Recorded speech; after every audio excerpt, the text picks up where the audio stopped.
Je lis du livre de Luc chapitre 10 au verset 3 ce qui suit. Partez. Voici, je vous envoie comme des agneaux au milieu des loups. Notre thème, c'est des agneaux. Prions. Notre Seigneur et notre Dieu, nous venons vers toi au terme de cette journée pour te dire merci. Merci pour tes grâces. Merci pour ton amour. Merci pour ta fidélité. Merci pour ta parole. Merci pour la lumière que tu nous donnes. Merci pour l'assurance du pardon de nos péchés. Merci Seigneur pour les anges qui veillent sur nous, le jour comme la nuit. Merci Seigneur de t'occuper de nos ennemis. Merci Seigneur de nous rappeler notre mission.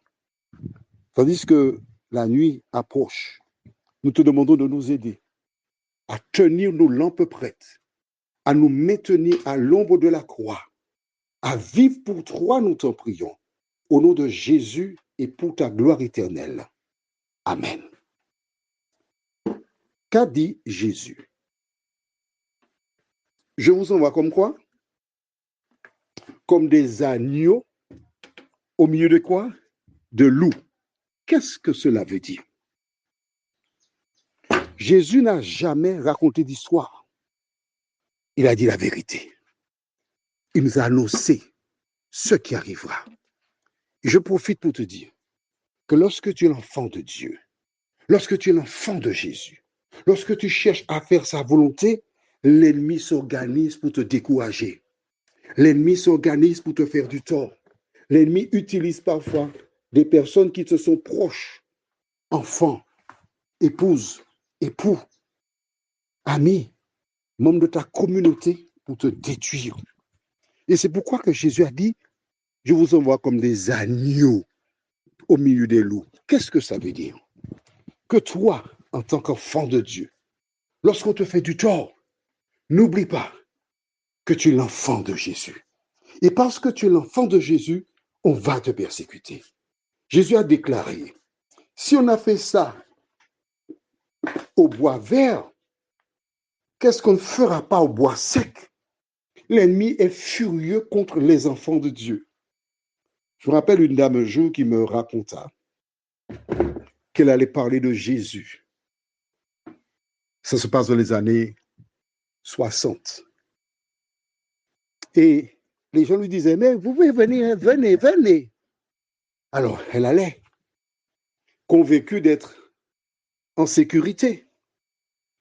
Et quand elle arrivait près de la maison des personnes, elles avaient déjà préparé un seau hygiénique et caché quelqu'un d'un fouet. Et quand les personnes étaient près de la maison, ils prenaient le seau hygiénique qu'ils envoyaient sur les personnes, qui étaient imbibées d'urine et de matière fécale écrasée. Si c'est toi, qu'aurais-tu fait la semaine d'après? Serais-tu retourné? Et cette dame m'a raconté qu'elle est retournée. Elle a pris un deuxième bain d'urine.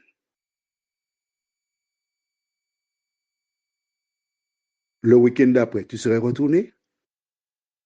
Qu'aurais-tu fait? Elle est retournée. Et là, la dame lui a dit, comment? Ça fait 2 fois que j'ai envoyé de l'urine chez la personne qui était cachée, son fils ou autre. On a envoyé l'urine sur toi. Tu reviens ici quand même. Mais pourquoi tu reviens? Tu n'as pas de sentiment. Et là, la dame lui a dit, je sais pourquoi tu envoies l'urine sur moi. Mais comme Jésus m'a dit de venir te voir, même si tu envoies l'urine, je reviendrai encore. Voici une personne qui avait compris l'évangile, le véritable évangile. Prions. Notre Seigneur et notre Dieu, beaucoup de personnes s'imaginent que l'évangile, c'est tout simplement parler de Jésus.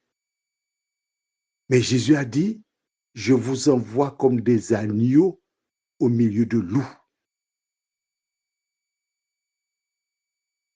En d'autres circonstances, il a protégé des gens. Mais Dieu agit comme bon lui semble. Quand cette personne a reçu l'urine, elle ne s'est pas posé de question, mais pourquoi Dieu n'a pas permis que l'urine ne tombe pas sur moi? Pourquoi il a permis cela? La troisième fois, elle a compris que c'est grâce à l'urine qu'elle a reçue que cette personne a écouté ce qu'elle avait à dire. Seigneur, aide-nous à ne pas nous poser des questions, mais à obéir à ta voix, tout en priant au nom de Jésus pour ta gloire éternelle. Amen. Je te souhaite une bonne nuit.